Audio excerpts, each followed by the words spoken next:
नमस्कार, state live में आप सभी का स्वागत है। मैं हूं आपके साथ सपना नौवार। शुरुआत करते हैं बुलेटिन की। बात करेंगे छत्तीसगढ़ की। छत्तीसगढ़ के मुख्यमंत्री विष्णुदेव साय ने सूर्य उपासना के महापर्व छठ पूजा की हार्दिक बधाई और शुभकामनाएं दी हैं।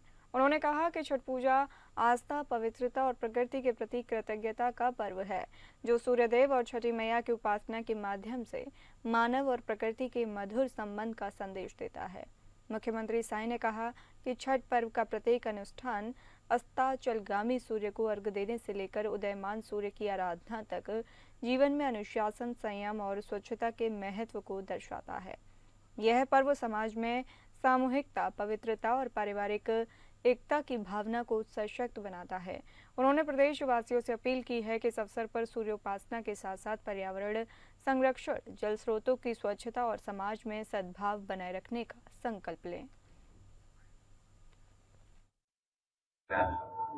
आज मानिकपुरी बनका समाज के जो नवनिर्वाचित पदाधिकारी हैं, उनका शपथ ग्रहण समारोह था और पूरे लोकतांत्रिक प्रक्रिया से 15 जून को इनके समाज का चुनाव संपन्न हुआ है। चुनाव अधिकारियों ने चुनाव संपन्न कराया है और आज सभी पदाधिकारियों ने शपथ लिया है। तो मैं प्रदेश अध्यक्ष सहित सभी पदाधिकारियों को बहुत बहुत बधाई और शुभकामना देता हूं और वे अपने मानिकपुरी बनका समाज को हर दृष्टिकोण में सामाजिक, शैक्षणिक, आर्थिक दृष्टिकोण से आगे ले जाएं, समाज को मजबूत करें, ऐसी उनको शुभकामना देता हूँ। सर, नक्सलवाद में लगातार सफलता मिल रही है। कांकेर में बचपन से 21 नक्सलियों ने आत्मसमर्पण किया है। हाँ, पिछले समय भूपेश के नेतृत्व में जो 210। छत्तीसगढ़ के उप मुख्यमंत्री विजय शर्मा ने आज अपने निवास कार्यालय में पत्रकारों से विभिन्न विषयों पर चर्चा की, जिसमें उन्होंने बताया कि बस्तर रेंज में आने वाले केशवल डिवीजन के कुएवारी एवं किस्कोड़ो एरिया कमेटी से संबंधित 21 सशस्त्र नक्सलियों ने हथियार और हिंसा का मार्ग छोड़कर सम्मानपूर्वक पुनर्वास कर मुख्यधारा में जुड़ने का मार्ग चुना है, जो बहुत हर्ष का विषय है। जिनमें डिवीजन कमेटी सेक्रेटरी मुकेश भी शामिल हैं। पुनर्वास करने वाले 21 माओवादी कैडर में 13 महिला कैडर और 8 पुरुष कैडर शामिल हैं। इन माओवादी कैडरों द्वारा 18 हथियारों को समर्पित किया गया है, जिसमें 3 AK-47 rifle, 4 SLR rifle, 2 INSAS rifle, 6 संख्या में 303 राइफल, 2 सिंगल शॉट राइफल और 1 BGL हथियार शामिल हैं। पुनर्वास करने वालों में 4 DVCM, 9 ACM और 8 पार्टी सदस्य शामिल हैं। उन्होंने कहा कि प्रधानमंत्री नरेंद्र मोदी, केंद्रीय गृह मंत्री अमित शाह एवं मुख्यमंत्री विष्णुदेव साय के मार्गदर्शन में बनाई गई रणनीति एवं संवेदनशील पुनर्वास नीति का परिणाम है कि हिंसा का मार्ग छोड़कर मुख्यधारा में जुड़ रहे हैं। पूर्व में 210 माओवादियों ने पुनर्वास का मार्ग चुना था और लगातार आज 21 ने शस्त्र त्यागे हैं। सम्मानपूर्वक शस्त्र त्याग कर पुनर्वास करने वालों का शासन लाल कालीन बिछाकर स्वागत करने को तैयार है और इसके साथ जो हिंसा का मार्ग नहीं त्यागते हैं, उनके लिए नक्सल ऑपरेशन लगातार जारी रहेंगे। बस्तर के लाल आतंक से मुक्त कराना हमारी प्राथमिकता है। बस्तर की जनता के मनोनुकूल निर्णय लेने वाले इन सभी का स्वागत है।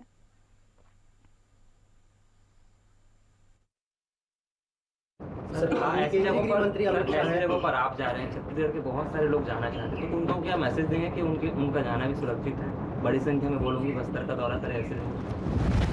नहीं, निश्चित रूप से जाने से मतलब वहाँ नंबी तक अभी जा सकते हैं, जाने में कोई दिक्कत नहीं है, लेकिन एक बार एहतियात जरूर अभी बरतने की आवश्यकता है। तुरंत ही कोई हड़बड़ी करने की जरूरत किसी को नहीं है।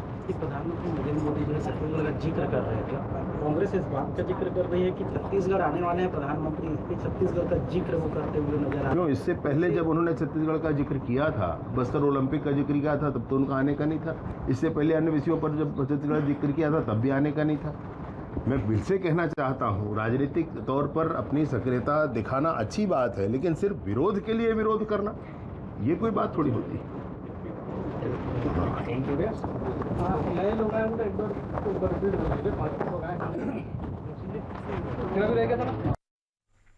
ग्रीन आर्मी छत्तीसगढ़ द्वारा आयोजित मंदिरों को पॉलिथीन मुक्त बनाने हेतु भव्य बैठक दूधाधारी सत्संग भवन मठ पारा रायपुर में संपन्न हुई। कार्यक्रम में 125 मंदिरों और मठों के पुजारी, महंत एवं धार्मिक प्रतिनिधि मौजूद थे। कार्यक्रम की अध्यक्षता परम पूज्य महंत राम सुंदर दास जी महाराज ने की, जिन्होंने अपने उद्बोधन में कहा कि मंदिर केवल पूजा स्थल नहीं, समाज को दिशा देने का केंद्र है। जब मंदिर पॉलिथीन मुक्त होंगे तो समाज भी प्रेरित होगा।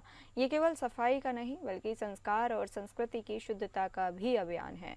हर श्रद्धालु को ये संकल्प लेना चाहिए कि वह पूजा सामग्री बिना पॉलिथीन के ही लाए।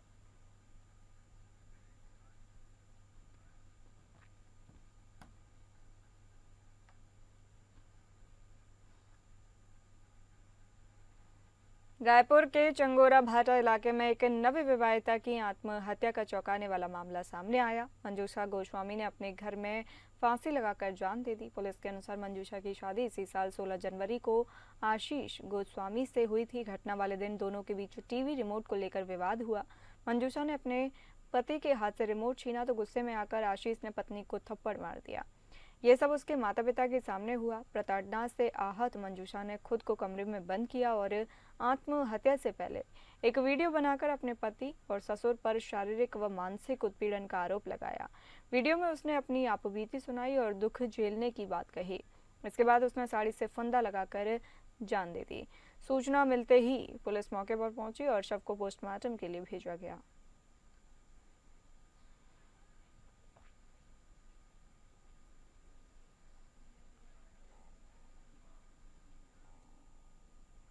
बात करेंगे मध्य प्रदेश की। दिल्ली पुलिस ने भोपाल से आईएसआईएस से जुड़े आतंकवादी को गिरफ्तार किया है। आतंकी संगठन आईएसआईएस से जुड़ाव के कारण दिल्ली पुलिस द्वारा गिरफ्तार किए गए भोपाल के अदनान खान के साथ संदिग्ध गतिविधियों में शामिल रहने के आरोप में भोपाल और आसपास के कुछ और लोगों की गिरफ्तारी हो सकती है। बताया जा रहा है कि अदनान इन लोगों को देश विरोधी गतिविधियों और कट्टरपंथी विचारधारा के लिए बरगला रहा था। मध्य प्रदेश आतंकवाद निरोधी दस्ता और दिल्ली पुलिस इन युवाओं के संबंध में पूरी जानकारी जुटाने में लगे हैं। बता दें कि अदनान को दिल्ली पुलिस ने मध्य प्रदेश एटीएस के सहयोग से भोपाल के करौन से गिरफ्तार किया था। वह सीए की तैयारी कर रहा था। दिल्ली में आईएसआईएस से जुड़े अदनान नाम के ही एक संदिग्ध आतंकी की गिरफ्तारी के बाद पूछताछ में मिली जानकारी के आधार पर भोपाल में अदनान खान को गिरफ्तार किया गया। आरोप है कि दोनों सीरिया में मौजूद आईएसआईएस हैंडलर अबू इब्राहिम अल कुरैशी के संपर्क में थे। गिरफ्तारी के बाद मध्य प्रदेश एटीएस ने भोपाल में ही अदनान से पूछताछ की। अब दिल्ली पुलिस से मिले ताजे इनपुट पर मध्य प्रदेश एटीएस फिर पूछताछ कर सकती है।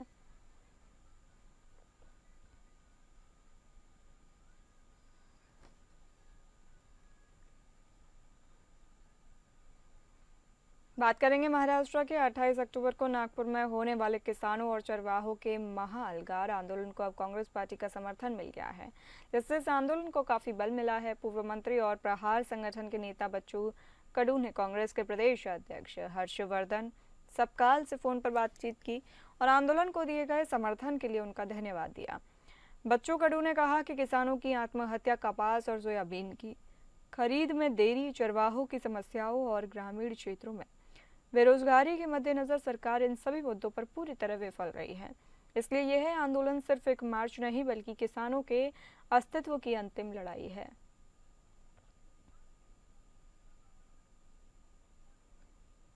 संदेशा दिया था और उन्होंने आग्रह भी किया कि भाई आप बैठक को आओ, मीटिंग लगाएंगे, मीटिंग में कुछ निर्णय लेंगे। लेकिन पिछले बार जो मीटिंग ली थी उसमें निर्णय लिया, लेकिन अभी तक कोई उसकी ना शासन निर्णय निकला ना कहीं अमल बजाने हुई नहीं। इसलिए ऐसी मीटिंग लेने से फिर आप हमारे किसान नाराज होने के ना होना चाहिए, इसकी ख्याल मुख्यमंत्री ने रखना चाहिए। मुझे लगता है आप निर्णय लो, बैठक से ज्यादा आप अगर वहीं से निर्णय लेते हैं और वो से अगर लिखित स्वरूप से कुछ भेजते हो तो बहुत अच्छा है। लेकिन कल बैठक को जाना नहीं जाना, ये आज रात को सब कार्यकर्ता और किसान को लेकर बैठक लेंगे और उसमें तय करेंगे। अंदाजन कितने दिन तक के वो तो कुछ बता नहीं सकते, ऐसा भी किसान मर ही रहा है, वहां जाकर मरेंगे। मुंबई से सटे नाला सोपारा पूर्व के पेलहार स्थित रशीद कंपाउंड में चल रही एक ड्रग फैक्ट्री का भंडाफोड़ किया गया है। इस कार्यवाही में पुलिस को करीब 7 किलो एमडी ड्रग्स बरामद हुए हैं, जिसकी कुल कीमत लगभग 14 रुपये करोड़ आंकी गई है। इसके अलावा 1 करोड़ रुपए का रॉ मटेरियल भी जब्त किया गया है। यह कार्रवाई तिलक नगर पुलिस स्टेशन के अंतर्गत जोन 6 की नारकोटिक्स टीम द्वारा की गई। टीम ने इस पूरे ऑपरेशन में 5 आरोपियों को गिरफ्तार किया है, जिनमें 5 आरोपी मुंबई से और 1 आरोपी नाला सुपारा से पकड़ा गया है। पुलिस अधिकारियों के अनुसार ये कार्रवाई राज्य में नशे के अवैध कारोबार पर लगाम लगाने के लिए चलाए जा रहे विशेष अभियान का हिस्सा है। जांच जारी है और पुलिस को उम्मीद है कि इस रैकेट से जुड़े अन्य लोगों का भी जल्द खुलासा होगा। विगत रात्रि लगभग 11:40 बजे थाना हजरतगंज पे जरिए 112 ये सूचना मिली कि क्षेत्र में एक जगह एक गाड़ी है होंडा कंपनी की, जिसमें चालक सीट पर बैठे हुए आदमी ने अपने रिवॉल्वर से अपने आत्महत्या कर ली है, कटपटी पे गोली मारकर। इस सूचना पर तत्काल थाना हजरतगंज की पुलिस और मेरे द्वारा मौके का निरीक्षण किया गया फॉरेंसिक टीम के साथ, और साक्ष्य एकत्रित किए गए। ये पता चला कि जो मृतक हैं उनका नाम ईशान गर्ग है और जो राजाजीपुरम के रहने वाले हैं, जिनकी उम्र लगभग 38 साल है। और जो डॉक्यूमेंट्स और जो एविडेंस वहाँ से मिले हैं, उससे ये पता चला कि ये पिछले कुछ समय से इनका व्यवसाय ठीक नहीं चल रहा था और ये अभी तक इनकी शादी भी नहीं हुई है। इनके परिजनों से कांटेक्ट किया गया है जो अभी आ रहे हैं। शव को इन मीन टाइम मॉर्चरी में रखवा दिया गया है और आगे की विधिक कार्रवाई प्रचलित है। बात करेंगे बिहार के। बिहार विधानसभा चुनाव जैसे जैसे नजदीक आ रहे हैं, राजनीतिक दल लोक लुभावन वादों की होड़ में लगे हैं। इसी क्रम में राष्ट्रीय जनता दल के नेता तेजस्वी यादव ने रविवार को बड़ा ऐलान करते हुए पंचायत प्रमुखों को नियमित पेंशन देने और पीडीएस के डीलरों का मार्जिन बढ़ाने का वादा किया है। महागठबंधन के मुख्यमंत्री पद के उम्मीदवार तेजस्वी यादव ने अपने इस वादे को रोजगार और महिला कल्याण के उनके पिछले वादों की अगली कड़ी बताई है। पटना में एक प्रेस वार्ता को संबोधित करते हुए तेजस्वी यादव ने ग्रामीण स्तर के जनप्रतिनिधियों की वर्षों पुरानी मांग को पूरा करने का संकल्प लिया। यादव ने घोषणा की कि पंचायत और ग्राम कचहरी के प्रतिनिधियों को पेंशन लाभ देने की मांग थी। हमने तय किया है कि उन्हें अब पेंशन मिलेगी। इसके साथ ही उन्हें 50 लाख रुपए का बीमा कवरेज भी दिया जाएगा।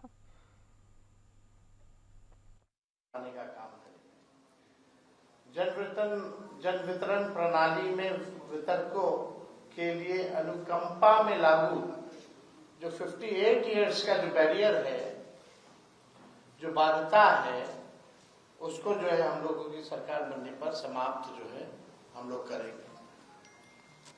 साथ ही जो मेहनत का जो लोग हैं, मेहनत का जो लोग, चाहे नाई हो, कुम्हार हो, बढ़ई हो, लोहार हो,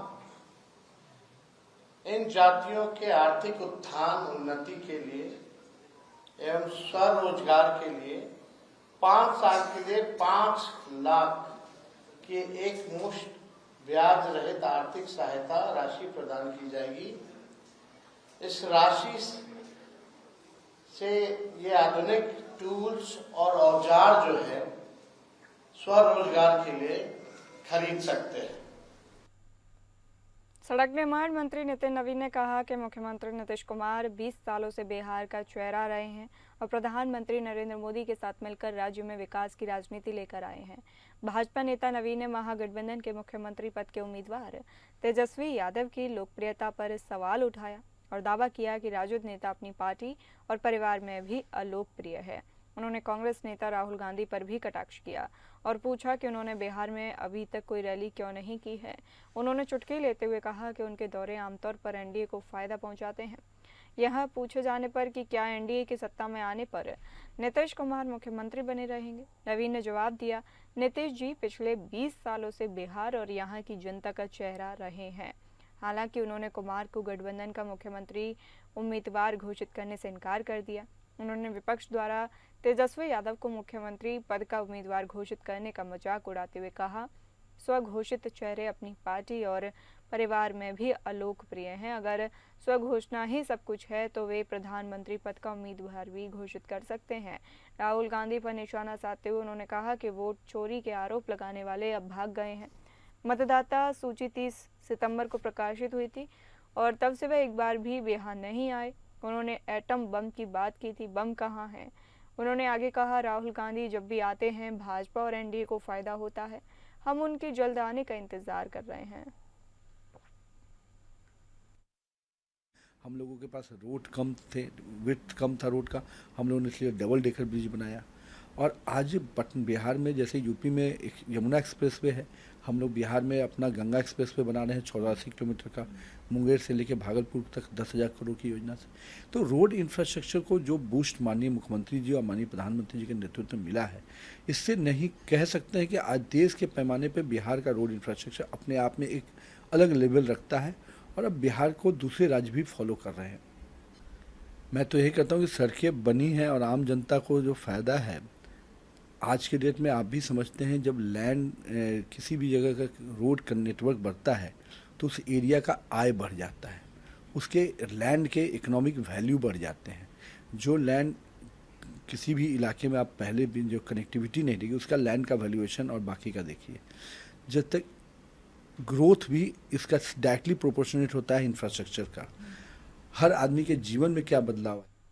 सुपौल पुलिस को बड़ी सफलता मिली है। पुलिस ने मिनी गन फैक्ट्री का उद्भेदन किया है, जिसमें सुपौल पुलिस ने मौके से आधा दर्जन हथियार सहित 3 कारतूस और अवैध हथियार बनाने का उपकरण बरामद किया। मौके से एक व्यक्ति को गिरफ्तार किया गया है। इस मामले का खुलासा करते हुए एसपी शरद RS ने बताया कि गुप्त सूचना पर वीरपुर SDPO सुरेंद्र कुमार के नेतृत्व में राघोपुर थानाध्यक्ष और अन्य पुलिस ऑफिसर द्वारा पुलिस बल के साथ राघोपुर थाना क्षेत्र के तुरकाही में गणेश ठाकुर के घर छापेमारी की गई, जिसमें गणेश ठाकुर के घर से एक देशी पिस्टल, 5 देशी कट्टा, 3 कारतूस बरामद किए गए। इसके अलावा हथियार बनाने वाले उपकरण भी बरामद किए गए। मौके से गृह स्वामी गणेश ठाकुर को गिरफ्तार किया गया है, जिससे पूछताछ की जा रही है। के नेतृत्व में एक टीम का गठन किया गया, जिसमें थानाध्यक्ष राघोपुर एवं थाने के अन्य ऑफिसर्स शामिल थे। टीम के द्वारा रेड किया गया और रेड के दौरान एक व्यक्ति को गिरफ्तार किया गया, जिसका नाम गणेश ठाकुर है, पिता रामेश्वर ठाकुर। और जो रेड के दौरान पुलिस को एक देशी कट्टा, एक देशी पिस्टल, 5 देशी कट्टा और 3 जिंदा कारतूस उधर से बरामद हुआ है। और उसके अलावा जो अवैध हथियार बनाने के लिए जो उपकरण जो यूज़ करते हैं, उसका भी बरामदगी इसके घर से हुआ है। और एक व्यक्ति का गिरफ्तार अभी तक हुआ है, गणेश ठाकुर, और इस पर पुलिस द्वारा अनुसंधान किया जा रहा है और इस पर संलिप्त अन्य जो लोग हैं उन लोगों को भी पहचान करके गिरफ्तारी किया जाएगा। गणेश ठाकुर का सर पूर्व से कोई आपराधिक इसका अभी तक पूर्व से कोई आपराधिक इतिहास नहीं पाया गया है, बट इसका जो परिवार का अन्य सदस्य है वो पहले अवैध हथियार के कारोबार में जेल गया हुआ है। लोक आस्था का महापर्व छठ पूजा को लेकर सभी जगह हर्षोल्लास का माहौल बना हुआ है। क्या आम और क्या खास, सभी लोग पूरी आस्था के साथ छठ पर्व को मना रहे हैं। इसी कड़ी में सहरसा के सलखुआ गांव की बेटी फिल्म अभिनेत्री संचिता वासु छठ पूजा मनाने के लिए अपने पैतृक गांव महादेव मठ पहुंची हैं। फिल्म अभिनेत्री संचिता वासु ने हमारे संवाददाता से खास बातचीत करते हुए कहा कि वो हर वर्ष विशेष रूप से छठ पूजा मनाने के लिए अपने दादाजी के गांव आती हैं और पूरे नियम निष्ठा के साथ छठ पर्व को मनाती हैं।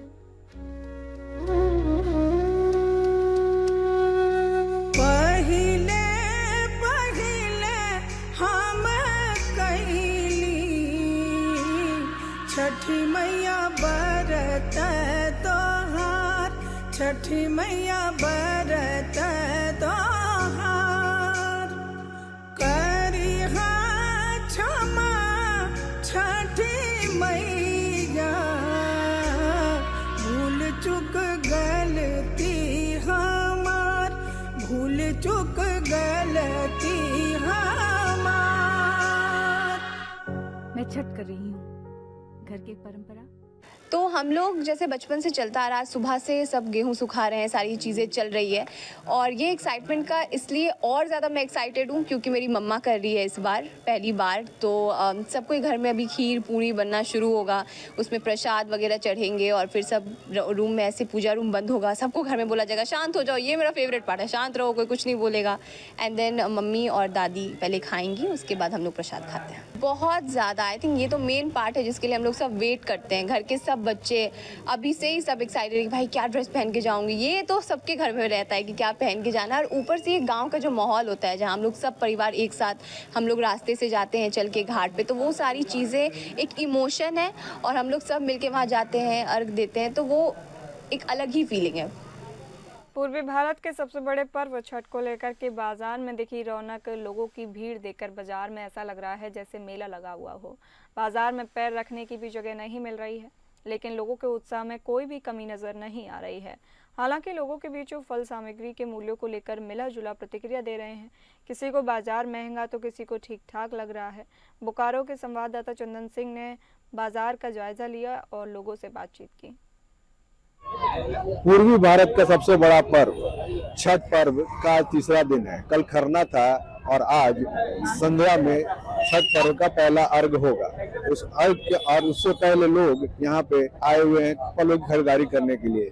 लोगों को की भीड़ देख के ऐसा लग रहा है कि आस्था का कितना बड़ा ये मेला है।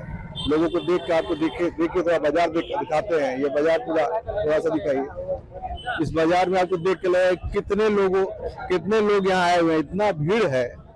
जबकि जो लोगों से बातचीत हुई है लोग ऐसा बता रहे हैं कि अभी फलों का दाम बहुत बढ़ा हुआ है, तभी भी लोगों के आस्था में कोई कमी देखने को नजर नहीं आ रही है।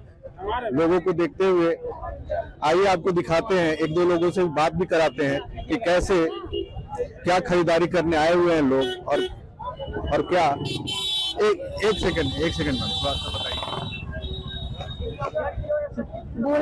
अच्छा बोलिए। आज आप फल की खरीदारी करने आए, आज पर्व है, क्या क्या लिया? जो चढ़ता है सूप पे सारा कुछ। अच्छा, कैसा है बाजार आज? बहुत महंगा। और क्या मतलब कैसी तैयारी है लोगों को? बाजार बहुत उत्साह है। छठ पूजा तो अपने आप में महापर्व है। मतलब महंगा हुआ बाजार फिर भी लोगों का आस्था ऊपर है, महंगाई से मतलब नहीं है। उत्साह में कोई कमी नहीं, कोई कमी नहीं, वो तो ऊपर है। आप जैसा सुन पा रहे हैं। अच्छा, एक दो लोगों से और बात करते हैं। अच्छा भैया, आज कहाँ? मैं छठ पूजा का सामान खरीदने के लिए आया हूँ। अच्छा, कैसा है बाजार अभी? बाजार तो ठीक ठाक है, उतना महंगा नहीं है। अच्छा, क्या क्या मतलब क्या तैयारी है? तैयारी बहुत अच्छा से, हम साल भर इसका इंतजार करते हैं छठ पर्व का, जो दिन आज आया है इसे बहुत हर्षोल्लास के साथ मनाएंगे। तो आप लोग छठ की क्या महत्व? छठ हमारे हिंदू धर्म में सदियों से शताब्दी से चला आ रहा त्योहार है, जो कि बहुत ही धार्मिक महत्व है इसका। अभी तो पूरे संसार में ग्लोबल फेस्टिवल का रूप ले लिया है ये।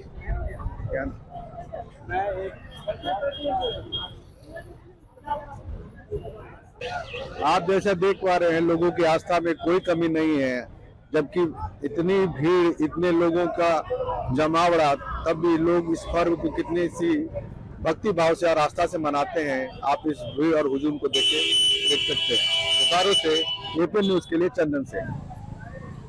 चाईबासा सदर अस्पताल में थैलेसीमिया पीड़ित बच्चों को HIV संक्रमित खून चढ़ाने की घटना के बाद झारखंड स्वास्थ्य विभाग ने सभी जिलों को सतर्कता बढ़ाने का निर्देश दिया है। जानकारी के मुताबिक स्वास्थ्य विभाग के अपर मुख्य सचिव अजय कुमार सिंह ने जिलों में रैपिड किट से HIV संक्रमण की जांच बंद कर नेट या एलिसा जैसी आधुनिक मशीनों से जांच करने का निर्देश जारी किया। इसके साथ ही उन्होंने सभी सिविल सर्जनों को ब्लड बैंकों की जांच कर ऑडिट रिपोर्ट जल्द प्रस्तुत करने का भी निर्देश दिया है। मालूम हो कि पिछले हफ्ते जिले के एक सरकारी अस्पताल में हुई बड़ी चिकित्सीय लापरवाही की वजह से 5 मासूम बच्चों की जिंदगी खतरे में आ गई। दरअसल अस्पताल में इलाज करा रहे बच्चों को संक्रमित खून चढ़ाए जाने की वजह वो सभी मासूम HIV पॉजिटिव हो गए हैं। तो वहीं उन 5 बच्चों में से एक 7 साल का बच्चा थैलेसीमिया भी पीड़ित है। इस घटना के सामने आते ही राज्य के स्वास्थ्य विभाग में हड़कंप मच गया है, तो वहीं पीड़ित बच्चों के परिवार बेहाल हैं। इस घटना की जानकारी आते ही राजधानी रांची से 5 वरिष्ठ डॉक्टरों की मेडिकल टीम चाईबासा के अस्पताल भेजी गई थी, जहां उन्होंने तुरंत मामले की जांच शुरू करते हुए 4 और बच्चों के संक्रमित होने की पुष्टि की। नर्सिंग का बहुत अच्छा पोटेंशियल है। हर एक साल 50 या कॉलेज खुल रहे हैं, तो नर्सिंग का क्वालिटी इम्प्रूवमेंट के लिए हम लोग क्वालिटी सर्टिफिकेशन ऑफ इंडिया है, जो भारत सरकार की संस्था है, उसको हम लोग सारे नर्सिंग कॉलेजेस को ग्रेड देंगे, सर्टिफिकेट देंगे कि कैसा क्वालिटी है, A ग्रेड है, B ग्रेड है, C ग्रेड है, और उनको इनकरेज करेंगे कि आप ग्रेडिंग को इम्प्रूव करिए। तो क्वालिटी इम्प्रूवमेंट भी एक बहुत बड़ा इसमें रोल अदा करता है। जैसे हम लोग हॉस्पिटल के लिए कर रहे हैं, तो इनको सर्टिफिकेट लेना है, नर्सिंग कॉलेज को भी सर्टिफिकेट लेना है, तो वो हम लोग क्वालिटी इम्प्रूवमेंट के लिए वर्क ये नाम को 220 मधुपुर थाना क्षेत्र के राजबाड़ी रोड स्थित HDFC बैंक में हुई डकैती कांड का देवघर पुलिस ने खुलासा किया। देवघर के पुलिस अधीक्षक सौरभ कुमार ने प्रेस कॉन्फ्रेंस कर मामले का पर्दाफाश किया। घटना बीते 22 सितंबर की करीब 12:30 की दिन की थी, जब अज्ञात अपराधियों ने बैंक में घुसकर बड़ी डकैती को अंजाम दिया। इस घटना के बाद पुलिस अधीक्षक सौरभ कुमार और अनुमंडल पदाधिकारी सागर मधुपुर के नेतृत्व में विशेष छापेमारी अभियान चलाया गया।